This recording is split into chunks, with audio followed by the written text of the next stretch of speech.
bienvenue à toutes et à tous dans cette vidéo. Pour faire suite aux deux vidéos précédentes qu'on a tournées avec Ségolène, donc la première sur comment choisir sa contraception, dans laquelle on témoigne de nos parcours contraceptifs, et dans la deuxième vidéo où c'était sur la symptothermie sans implant, qu'est-ce que c'est, et voilà, assez en surface ce qu'il en était pour une mise en bouche de cette vidéo finalement. Exactement. Comment vas-tu? Ça va super, et toi? Écoute, ravi, ouais, qu'on continue de répondre aux questions concernant la symptothermie sans implant. Exactement.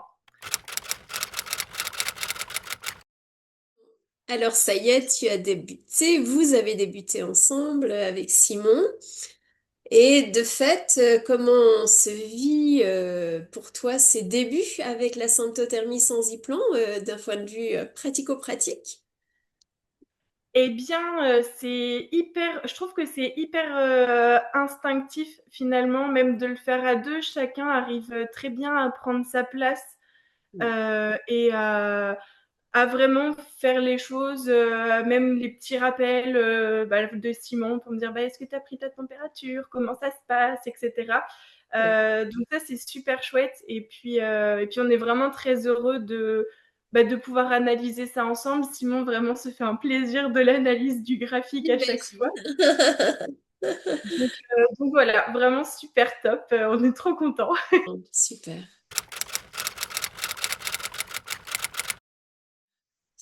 Et toi qui avais quelques appréhensions, craignant qu'il y ait, que ce soit une contrainte, que les observations quotidiennes, finalement, comment c'est vécu?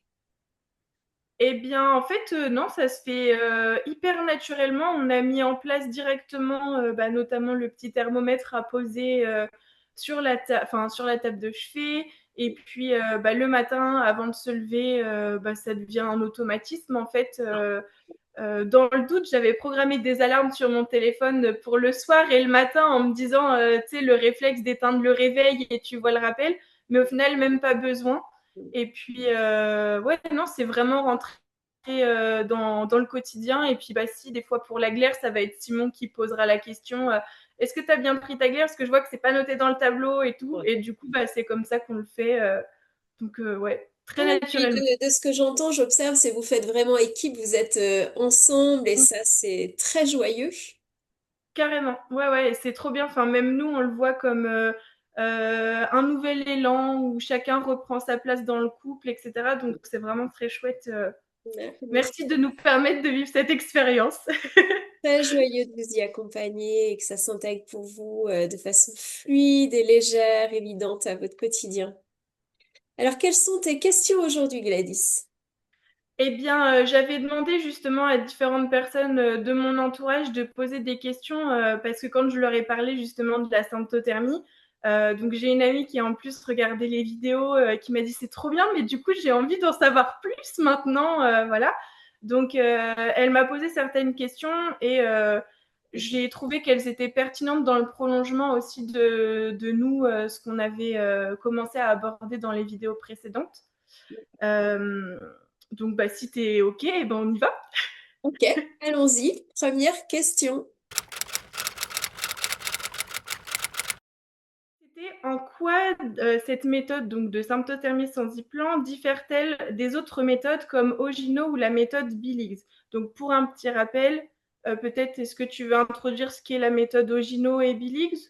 Donc, Ogino, c'est une des premières méthodes de contraception naturelle qui est basée sur le calcul du calendrier.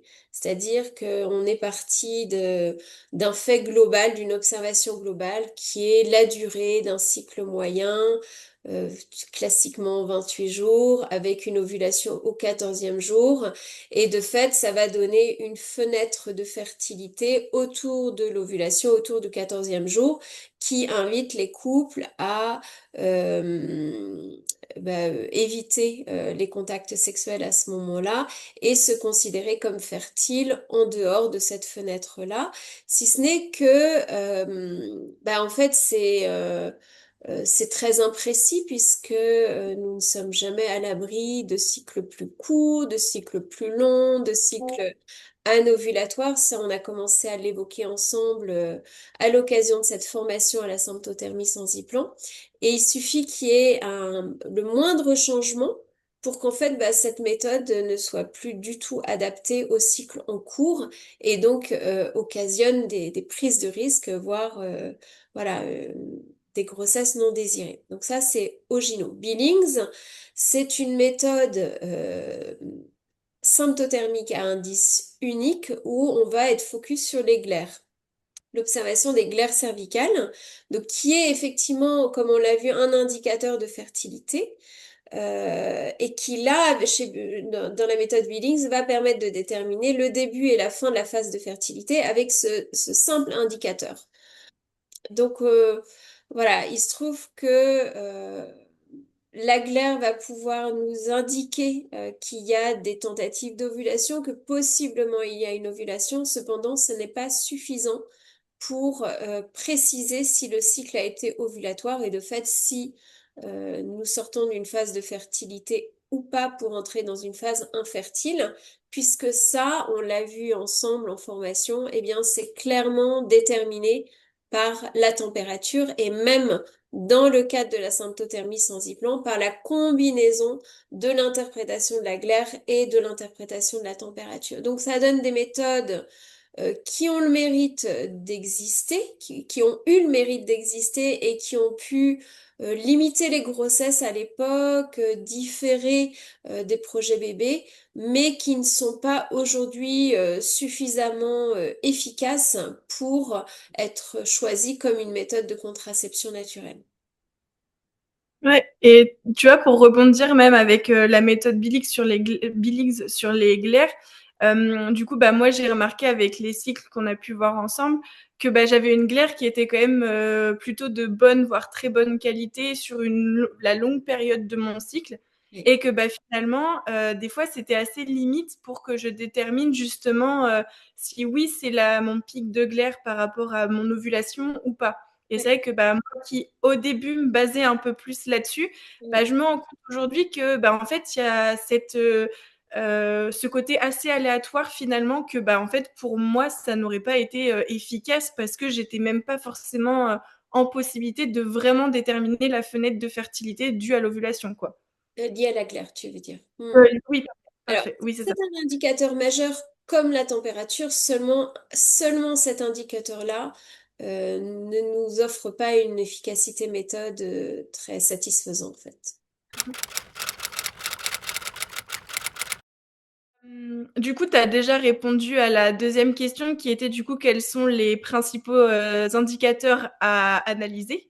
Donc les deux principaux sont la température, qui est une température de repos, hein, qu'on appelle la température basale, hein. Et le second est l'évolution de la glaire cervicale, donc sécrétée par le col de l'utérus, hein, au fond du vagin, qui sous l'effet des hormones, eh bien, va se transformer tout au long du cycle avec une période phare qui est autour de l'ovulation, avec une glaire top qualité qui va être possiblement nutritive pour les spermatozoïdes pour soutenir l'ovulation. Donc là, ça nous demandera d'être prudent dans ces périodes de fertilité pour les couples qui ne souhaitent pas concevoir. Et le troisième indicateur, éventuellement l'observation du col de l'utérus, ça on le verra ultérieurement. C'est un indicateur très intéressant en termes de découverte de soi et même l'un de l'autre. Cependant, ça reste un indicateur facultatif. Tout dépend de voilà comment la femme, le couple relationne avec cet intime. Donc voilà, j'aurai l'occasion de l'introduire et moi je le trouve très très intéressant. Du coup, il y avait une autre question concernant ces indicateurs. À quel moment est-ce qu'il y a des moments précis dans la journée auxquels il faut les observer? Du coup, à quelle fréquence? Là, on rentre dans des détails liés, voilà, qui sont abordés à l'occasion de la formation en symptothermie sans implant. Je peux répondre à ces questions-là, mais fondamentalement, ça va pas donner grand-chose de plus, puisque observer les indicateurs de fertilité, c'est une chose, et oui, ça demande de la précision. Cependant, si on ne sait pas analyser, on ne va rien pouvoir en faire. Or, la finalité est bien de déterminer précisément quelles sont les phases de fertilité et quelles sont les phases d'infertilité. Donc voilà, je peux cependant répondre, hein. La température, c'est une température de repos, donc c'est le matin au réveil, avant toute activité. Quant à l'observation de la glaire, il n'y a pas un moment en particulier dans la journée. C'est voilà, à l'occasion d'aller aux toilettes, avant d'uriner, c'est au moment de sa douche, au moment du coucher, peu importe. Voilà, ce qui est important, c'est qu'on ait des observations quotidiennes de manière à pouvoir les interpréter. Et le plus important va être pour nous l'interprétation. Et ça ne s'improvise pas. Ça s'apprend et c'est justement ce que l'on est en train de voir à l'occasion de cette formation en symptothermie sans y-plan où maintenant vous savez l'un et l'autre interpréter ces observations, ce qui vous permet de préciser les phases de fertilité et d'infertilité. Donc voilà, ça met une petite mise en bouche pour celles et Voilà, ceux qui veulent s'y exactement. intéresser. Et,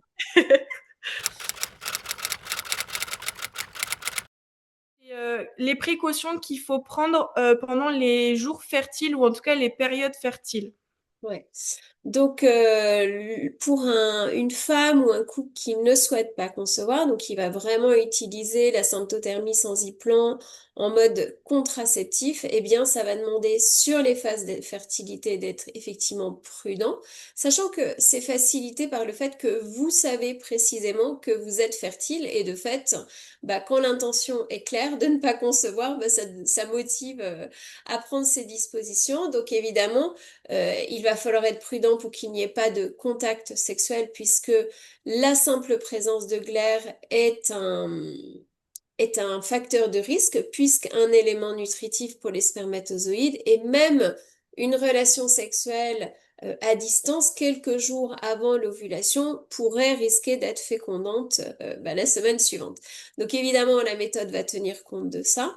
Et sur cette phase de fertilité, eh bien, le couple va être vraiment invité à se rencontrer autrement, à être co-créatif tout en étant prudent pour éviter ce contact avec les liquides, avec les fluides sexuels.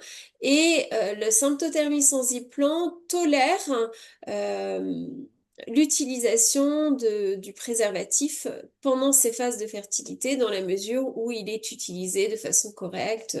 Donc là encore, avant tout contact, avant toute pénétration. J'ai aussi expérimenté l'utilisation du diaphragme combiné avec le gel contraceptif. C'est aussi voilà, une possibilité. Donc là, ça va être vraiment à chaque femme, à chaque couple voilà, de faire ses choix. Il y a aussi des couples qui choisissent l'abstinence, mais ça, c'était à l'époque la recommandation. C'est plus vraiment d'actualité, mais chacun est libre de vivre ses périodes de fertilité comme il le souhaite, en conscience voilà, quand il y a ce choix de contraception, ça demande d'être prudent. Ok, parfait. Merci pour ces explications. Hum, Une autre question qui concerne donc les personnes qui souffrent de maladies gynécologiques, donc telles que l'endométriose ou le syndrome des ovaires polykystiques, c'était de savoir si c'est une méthode qui peut leur être recommandée due à leurs problématiques gynécologiques. Oui, tout à fait. J'ai souvent accompagné des femmes et des couples dans ce cas de figure. Et là où j'observe que c'est souvent une difficulté parce qu'il n'y a plus de repères avec des cycles dans le cadre du syndrome des ovaires polykystiques, voilà, des cycles qui peuvent être extrêmement longs, certains anovulatoires, donc sans ovulation. Et donc cette méthode va vraiment permettre d'avoir de nouveaux repères, de savoir davantage ce qui se passe euh, au niveau, euh, au niveau psychocorporel, au niveau hormonal, et donc de réajuster la façon d'aborder ces cycles. Et même, j'ai pu observer vraiment de pacifier ce rapport à son corps, à ses cycles, à partir du moment où on a une vision claire. J'accompagne notamment en, avec ACNAD, donc accompagnement naturel, avec ma collègue naturopathe Amandine Guyot. Nous accompagnons souvent ces profils-là euh, pour vraiment les aider à réguler leur cycle, à soutenir la fertilité et donc le retour à des cycles naturels qui soient réguliers, ovulatoires, et ça fonctionne très bien. Donc c'est chouette de savoir que c'est possible. C'est plein d'espoir pour les femmes ou les couples qui seraient dans ce cas de figure. Et pareil pour l'endométriose. Euh, En fait, cette méthode va vraiment permettre d'être au contact et dans l'accueil de ce qui se vit et dédramatiser ces phases de douleur, de cycle qui pourraient être perturbées par justement ce déséquilibre. Donc, oui, tout à fait indiqué par rapport à la symptothermie sans implant. Ok, oui, c'est vrai que c'est une question qui était pas mal revenue parce qu'il y en a beaucoup qui se posent justement cette question-là et qui parfois n'osent pas non plus la poser à à leurs gynécos ou médecins qui sont pas toujours ouverts à ce genre de choses. Donc c'est vrai que c'est important d'avoir aussi toi ton retour d'experte sur le sujet Ouais. pour rassurer qu'il existe d'autres méthodes aussi dans l'écoute et le respect de leur corps. Exactement, parce que voilà, en médecine allopathique, la proposition est bien souvent la mise sous hormones de synthèse, ce qui ne résout pas la problématique liée à un déséquilibre hormonal. Et en fait, ce qui va être intéressant avec la symptothermie sans implant, c'est vraiment de remettre au contact la femme et le couple avec ce cycle naturel, être plus à même, avec toutes ces connaissances, de lire ce qui s'y vit, d'accueillir et de respecter ce qui s'y passe pour pacifier le déroulement du cycle et même soutenir un retour à la fertilité naturelle. Donc j'observe que c'est vraiment un précieux soutien. Ben, nickel. Je pense que ça va en rassurer plus d'une et plus d'un pour les hommes qui accompagnent ces femmes-là.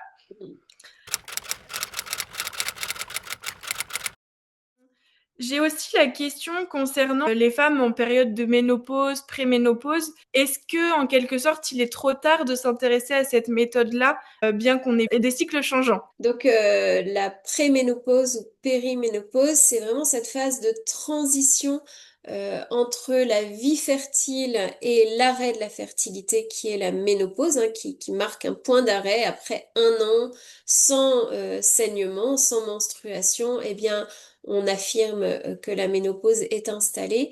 Et cette phase de transition, eh bien, elle va mettre plusieurs années avant de s'installer. Et la femme va passer par des cycles irréguliers qui au début vont être plus courts, puis vont devenir plus longs, avec la possibilité de saignements intermenstruels, c'est-à-dire des saignements qui ne sont pas des menstruations, mais qui peuvent intervenir dans le déroulé du cycle.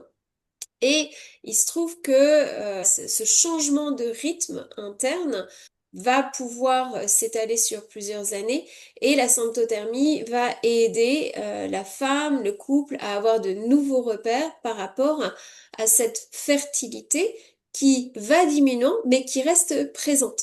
Donc ça demande d'être prudent.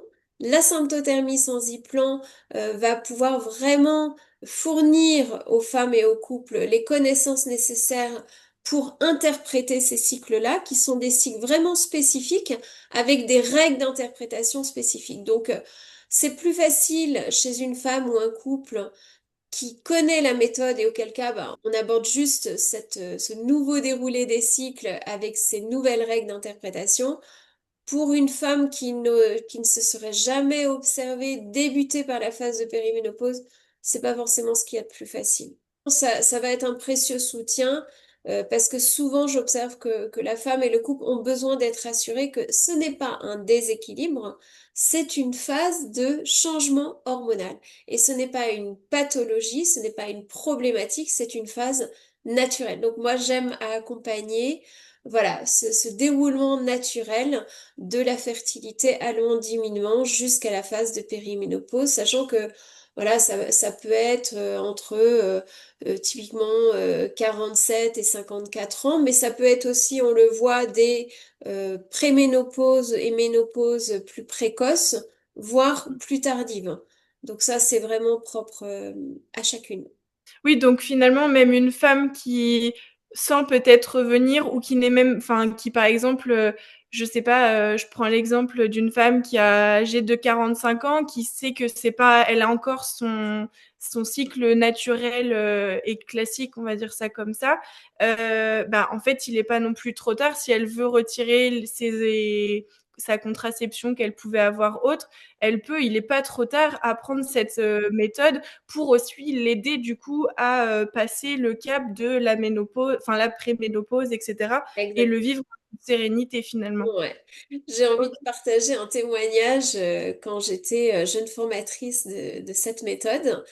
Je vois apparaître un couple, 56 ans tous les deux, trois enfants devenus grands, même adultes, qui viennent se former à la symptothermie sans implant. Donc, première réaction interne, je me demande s'ils ne sont pas trompés de motif de rendez-vous, mais non, c'est bien ça, ils me confirment. Et en fait, elle m'explique directement, ma grand-mère est tombée enceinte à 56 ans, je ne veux pas répéter, on est là pour ça.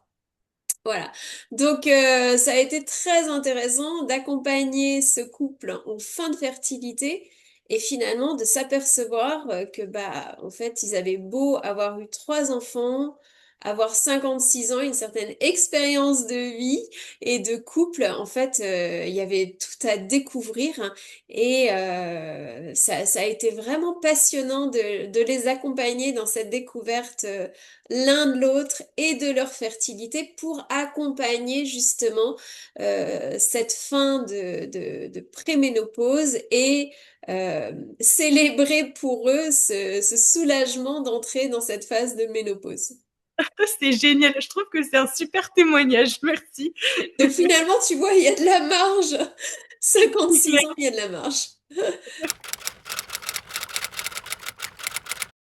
J'ai une autre question, Oui. savoir s'il y a un âge précis auquel on peut commencer la symptothermie. Enfin, pour ma part, j'avais 11 ans quand j'ai eu mes premiers saignements.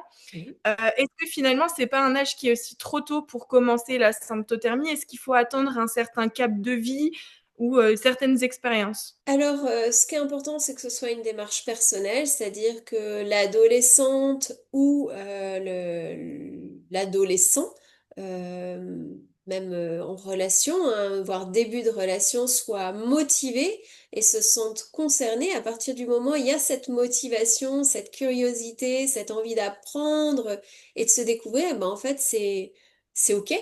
Le couple le plus jeune que j'ai formé en symptothermie à l'époque, elle avait 14 ans, il en avait 16. Ils n'avaient pas encore de vie sexuelle ensemble.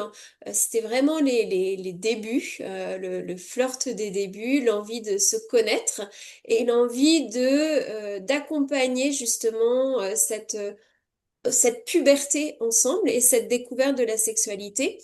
Et donc, je les ai effectivement accompagnés. Donc, c'était intéressant d'avoir cet apport en connaissance de comment fonctionne son corps, celui de l'autre, comment fonctionnent les cycles, comment se vit la fertilité, comment le vivre sur un plan contraceptif, comment le vivre sur un plan conceptif pour la suite.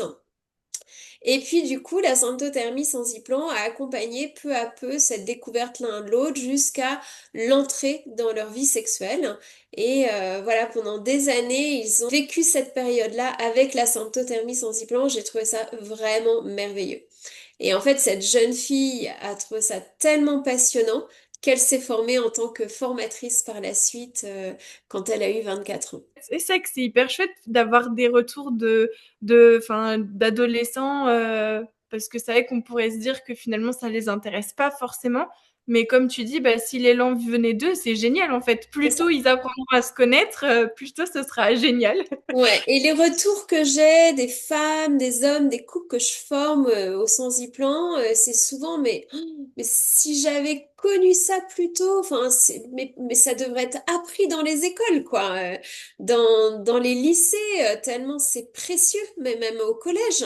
Mais bon, voilà, ce n'est pas le cas aujourd'hui et c'est intéressant quand c'est une démarche personnelle qui est soutenue par les parents, puisque bah, ça donne des clés concrètes pour vivre en conscience et sereinement sa fertilité et ce, tout le temps de sa vie fertile. J'ai envie de préciser quelque chose. La puberté, de la même manière que on parlait de la ménopause tout à l'heure, qui est la fin de la fertilité, qui va prendre plusieurs années avant de s'installer, eh bien, de la même manière, la puberté est une phase qui va prendre aussi plusieurs années avant que le corps trouve son propre rythme naturel.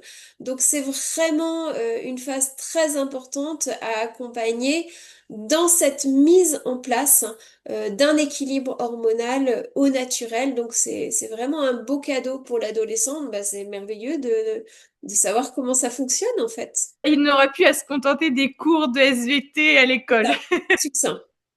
Exactement. J'avais une autre question sur une femme qui n'est pas forcément très à l'aise au niveau de son corps Ouais. et de se poser la question si du coup l'observation des glaires à la racine, donc c'est-à-dire au niveau du col de l'utérus, est-ce que c'est dérangeant que elle, ça la gêne ou qu'elle ne puisse pas aller jusqu'à observer Oui, alors en fait, je mets vraiment à l'aise les femmes et les couples, c'est-à-dire que la glaire est un mucus, une sécrétion naturelle, au même titre que la salive dans la bouche, les urines, le sperme, etc. La glaire est sécrétée au niveau vaginal et en fait va s'écouler naturellement par les voies vaginales. Donc une femme qui ne serait pas à l'aise pour aller à la source pourrait tout simplement regarder au niveau de voilà, passer les doigts à la vulve avant d'uriner ou regarder au niveau de son sous-vêtement pour préciser voilà, l'apparence notamment de cette glaire qui va être un indicateur de fertilité. oui, c'est rassurant aussi parce que c'est vrai que j'ai pas mal de femmes avec qui j'ai pu Mm. discuter qui sont pas toujours très à l'aise avec leur corps de par leur vécu, donc c'est réconfortant et rassurant pour elles. Tout à fait. Et puis j'ai un témoignage récent d'une jeune femme qui avait un rapport à son corps. Elle témoignait vraiment difficile parce que bah, n'ayant reçu aucune transmission et donc ayant dû se découvrir par elle-même, découvrant la symptothermie, elle s'étonne aujourd'hui de se sentir finalement aussi à l'aise. Donc voilà, belle surprise que d'être à l'aise avec ses fluides corporels. Dans ce rapport au corps et finalement c'est une belle découverte pour cette jeune femme. Donc Et tout c'est est possible, hein. carrément. Faut-il avoir du coup des cycles réguliers pour utiliser cette méthode? Tu en as déjà un petit peu parlé, mais tu peux développer si tu veux. Oui, effectivement, on en a parlé en formation ensemble. Donc, la méthode s'adapte à nos propres cycles, sachant que chez chaque femme, les cycles vont être uniques et d'un cycle à l'autre, ça va être à redécouvrir. Donc, il n'y a pas besoin d'une régularité, même si j'observe qu'avec cette attention à soi, cette attention au corps et à ce qui s'y vit, eh bien, naturellement, très fréquemment, eh bien, les cycles se régularisent. Ça a été mon cas. J'avais des cycles très irréguliers, très longs à l'époque quand j'étais jeune femme. Et très rapidement, finalement, mes cycles se sont régulés, pacifiés, j'ai envie de dire, et sont devenus réguliers et même maintenant calés sur la lune. Donc voilà, début d'un cycle en nouvelle lune, ovulation en pleine lune. Enfin, c'est dire combien le corps peut être dans un tâtonnement à un moment donné de la vie, et puis finalement trouver un équilibre, un rythme quelque chose d'apaisé dès lors qu'on y prête attention et qu'on en prend soin. Donc c'est plein de d'espoir pour les femmes et les couples qui feraient cette démarche. Voilà, clairement, la méthode va s'adapter, mais va aussi soutenir un apaisement dans la façon de vivre ces cycles. Parfait, nickel. J'avais juste une dernière question. Est-ce qu'on peut apprendre la méthode seule ou est-ce qu'il faut vraiment se faire accompagner? Je pense que c'est une question pertinente et Ouais, intéressante. c'est une vraie question. Voilà, j'ai une collègue qui, elle, s'est formée en autodidacte parce que, voilà, très bosseuse, très consciencieuse, très rigoureuse, passionnée, avec le manuel, le cahier d'exercice, voilà, elle s'y est mise et effectivement, elle a intégré la méthode. C'est une formation qui comprend plus de 12 heures de formation. C'est une méthode qui intègre de nombreuses connaissances, qui demande vraiment une grande précision, d'observation et d'interprétation. Voilà, j'observe que c'est vraiment soutenant et ça booste la confiance que d'être accompagné dans un petit groupe de formation par une formatrice certifiée. Chacun fonctionne différemment, donc reste cette possibilité de se former en autodidacte. Ça reste quand même très exceptionnel. Ce que je déconseille, c'est l'utilisation des applis téléphone parce que voilà comment elles sont étalonnées, sur quoi elles se basent, c'est vraiment voilà, c'est vraiment une prise de risque finalement, hein. J'en parlais avec une collègue médecin bah, qui s'est d'ailleurs formée avec moi en symptothermie sans implant et elle me disait recevoir chaque semaine dans son cabinet des jeunes filles qui voilà, étaient sur leur cycle naturel, utilisaient une appli et s'étonnaient d'être enceintes quoi et c'était pas le projet. Donc vigilance avec les applis parce que ça n'est pas suffisant et puis faire confiance à la machine, ça a ses limites. Et puis, aller chiner les infos à droite, à gauche, sur des ateliers découvertes, sur Internet, etc., ou dans les bouquins, mais en fait, ça fait beaucoup d'infos au risque de se perdre. Et moi, les femmes que je reçois souvent dans cette démarche personnelle de recherche d'informations pour s'y mettre toute seule, bah, c'est qu'en fait, au bout d'un an, elles s'observent, mais elles savent pas interpréter la plupart du temps. Et voir, elles savent interpréter dans le meilleur des cas, mais en fait, elles sont pas sûres d'elles parce qu'elles n'ont pas été accompagnées, elles n'ont pas été coachées dans les débuts. Et donc, il y a cette incertitude, ce manque de confiance, voire ce stress qui fait qu'elles sont pas sereines et que finalement, la plupart du temps, elles ne s'appuient pas sur ces phases d'infertilité qu'offre la méthode, ce qui est la finalité. Donc, je recommande vraiment cette formation qui est passionnante en termes d'acquisition de connaissances et qui est très soutenante en termes d'accompagnement et qui va permettre à chacun et chacune d'être acteur de sa contraception et de la vivre en conscience et de façon voilà, détendue et rigoureuse pour s'offrir un maximum d'efficacité méthode. Je le rappelle, la méthode symptothermique sans implant, qui est la plus efficace des méthodes naturelles et qui est même aussi efficace bah, que les hormones de synthèse. Donc, c'est vraiment merveilleux de communiquer sur le fait, mais c'est possible. Et c'est important aussi de relayer l'information en France particulièrement auprès des professionnels de santé qui bien souvent ignorent parce que ce n'est pas quelque chose qu'on communique en France en faculté de médecine alors que c'est enseigné en faculté de médecine en Allemagne. C'est ouf ce genre d'information de se dire on a souvent du retard en France finalement. Voilà. Merci beaucoup Ségolène Avec de tout plaisir, ce retour. Gladys. On arrive à la fin du coup Ouais, de ce exactement. timing. Merci Euh, beaucoup à toi de relayer les questions que tu peux recevoir autour de toi. Je sais que voilà, t'es à fond motivé, que tu en parles ouvertement et je suis ravie de pouvoir préciser tout ça. Donc là, une formation en présentiel est actuellement en cours sur Nantes. Joie de t'y accueillir avec ton compagnon. Je suis en train de travailler activement avec une collègue, Laura Flo, sur mettre en ligne cette formation en symptothermie sans implant et vraiment on fait tout pour que d'ici la fin de l'année ce soit accessible. Donc je vous invite vraiment à guetter les réseaux sociaux où je communiquerai justement cette mise en ligne ou même déjà à prendre contact avec moi pour justement être informé dès qu'elle sera disponible. Je vous invite à suivre Ségolène, il y aura toutes les informations. Allez lui poser toutes les questions que vous voulez.